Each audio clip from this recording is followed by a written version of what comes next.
est-ce que yëg nga ni nii la demee yëg nga ni kii lii lañ ci wax yëg nga ci lu ma lay wax waa dégg naa ko baax na dinaa ci gëstu jàpp sama njàmbur ñu bëri dañuy dem sax ba jàpp ne non sama dossier bi da nga koo fàtte nangam ak nangam nga ne non man maa opté ne du ma wax ci loo xamante dañ ma koo sànni surtout ki ma ko sànni xaw ma ko gisuma ko mi image mi photo mi da nga koy moytu parce que parfois mën nañ la glisser loo xamante ne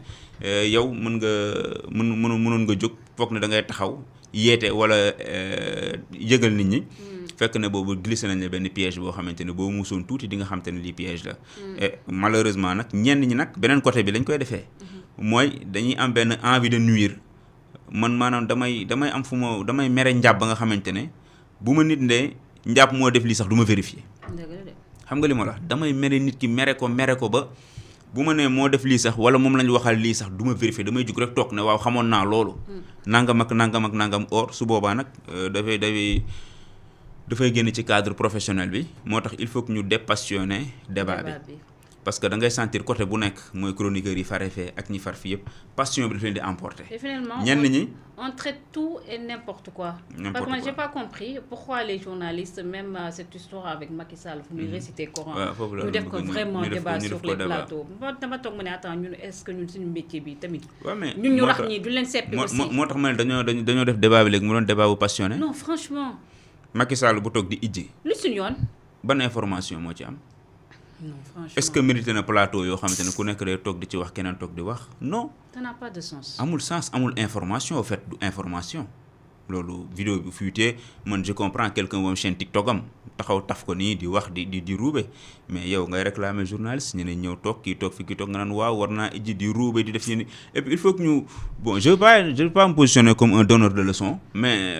parfois c'est terrible ce qu'on voit yi ngay gis parfois doo comprendre maa ngi doon wax côté léegi ci passion bi da ngay gis koo xamante ne dafay bëgg Pastef ci journaliste dafay xër ba du leen nangoo waxati dëgg du nangoo gis seen i erreur du nangoo gis dara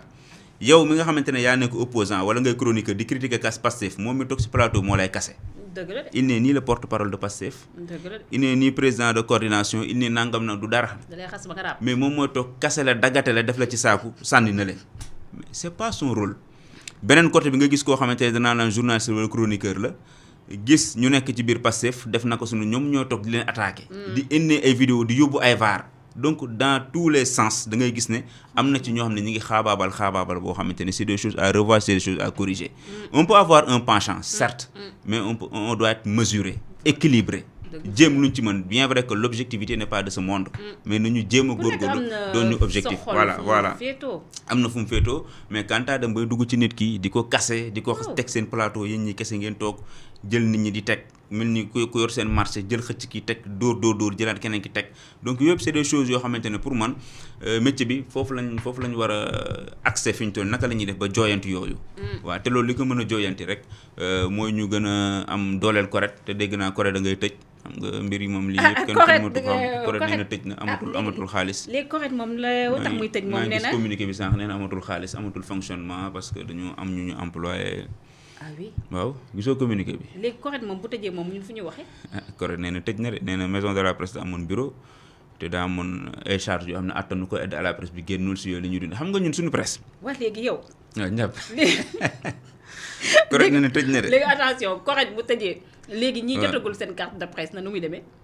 ñu xaar mun loolu beneen affaire la carte de presse fi ñu toll nii foog correct ñëw parce que correct moom mooy joxe kii bi cutis bi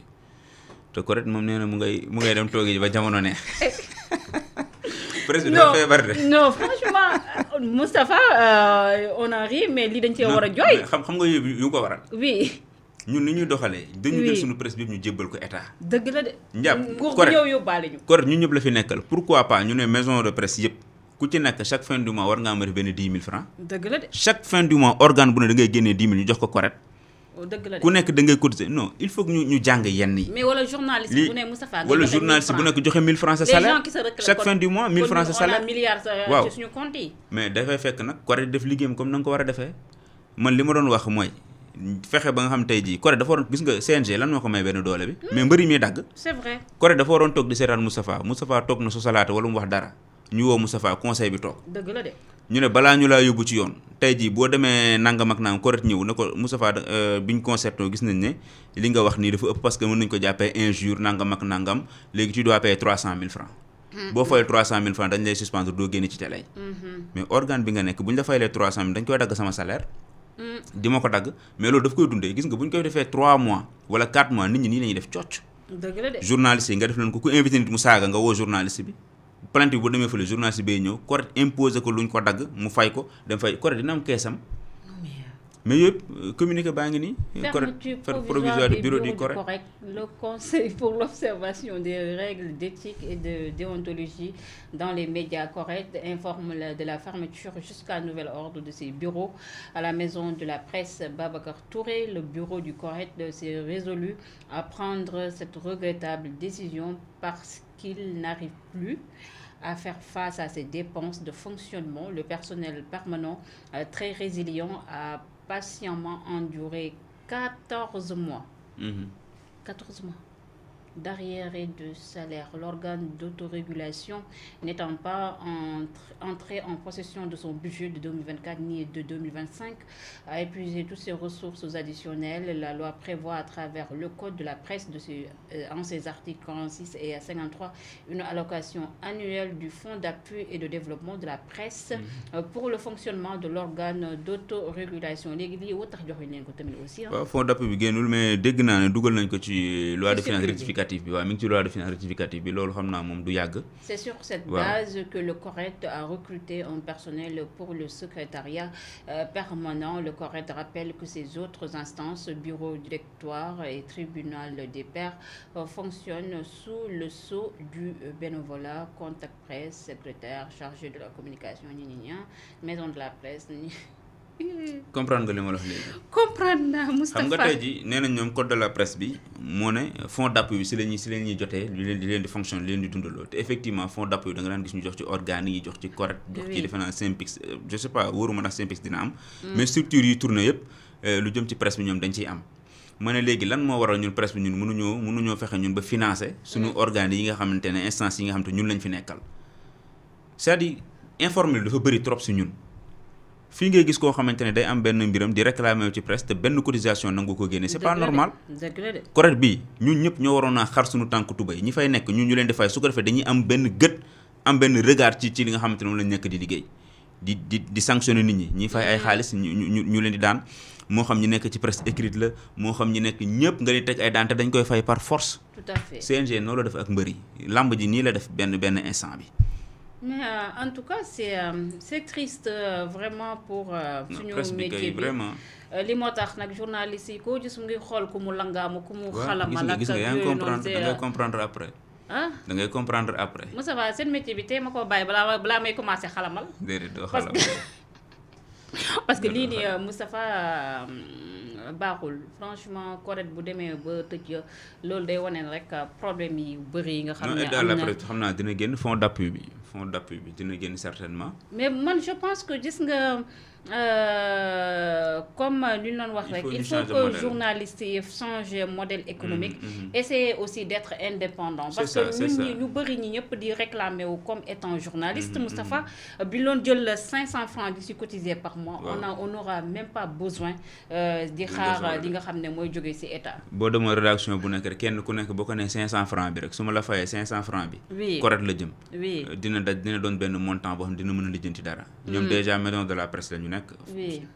je pense que fay ñu location maison de la presse fa lañ nekk ñoom ak ñoom ñëpp waaw donc li fa des mooy fonctionnement bi li ñuy fay secrétaire yeeg ñi fay ñëw di liggéey ak ñoom ñëpp te loolu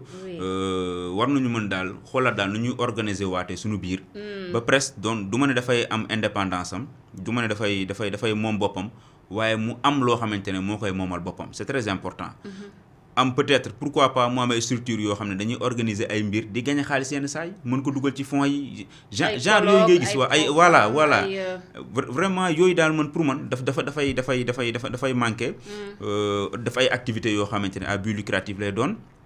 ñu ci am yenn xaalis yi mën a am ay caisse yoo xam ne dafay yëngatu mën a am xaalis mën di avancer mën di financer mën di taxawu yenn yi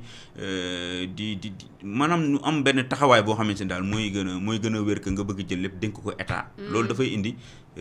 jokkaloo bi am diggante état ak presse man dama gëm na jokkaloo warul am état dafa war a def ni parce que nit ki boo ko bëggee wax dëgg foog nga bañ a yaakaar ci ceebam wala ci ndékkeem. non journaliste Sénégal yi moom ñun moom on est très proche des politiciens. te boo proche ak politicien moom Moustapha doo liggéey normal doo ko waxati dëgg. doo wax dëgg parce que yaa ngi xaar mu signer la convention. yaa ngi xaar surtout convention tabaski jot mu am def ak yow ak ainsi de suite. et là doo mën a wax sa dëgg en fait. surtout mais est-ce que xam nga ne du temps de Macky xaw ma ndax ñii. amoon na ñoo xam ne bu ñu defee dara. kenn du ko bind doo ko gis fenn. doo ko gis fenn da ngay jël article dugal ko boo ko dugalee dañ koy supprimer à la minute kii suñu supprimer ko. boo waxee lu ñu wax nañ non c'est un partenaire u site bi la. dëgg la ana liggéey ba su boobaa da ngay dugal article woon dafa am ñu koy critiquer wala ñu ngi grève yi nanga man dañ koy supprimer. et ça c'est valable sama article pour toutes les rédactions. non fépp la nekk dañ naan non dafa am convention ak kër gi wax dëgg yàlla dañu am image am dafa am yu ñuy gérer ko parce que kooku am na jaar na fële indi na ay millions yu mu dugal ci kër gi. léegi kër ga képp ku bind loo xamante ne dafay wax critiquer waajeeg yooyu boo mel sa yow la ñuy génnee waxuma la article bi. mais am na yenn réaction yoo xam ne aussi Moustapha boo critiquer aussi régime bi doo jaaraat. doo ñëwaat de. waaw am na ñu mel noonu. en tout cas yal nañu yàlla musal rek. am na ñoom tamit beneen contraire bi la am na ñoo xamante ni boo toogee foofu xalama régime bi doo fa toogaat. dëgg la. am na ñoo ne boo fa toogee critiquer régime bi doo fa toogaat ñaare benn baaxu si. li gën rek mooy équilibré digg doomu. Et là vraiment gis nañ am na ay ñuy équilibré si presse bi mais am na ñoo xam ne aussi sama genre yi moom lu yàlla xam rek doy na merci beaucoup à tous ces internautes yi nga xam ne à chaque fois ñu ñuy suivre c'est toujours un plaisir de vous lire ñu continuer waxtaan bi ñu dem si mbirum kii di Guy Marius Sagna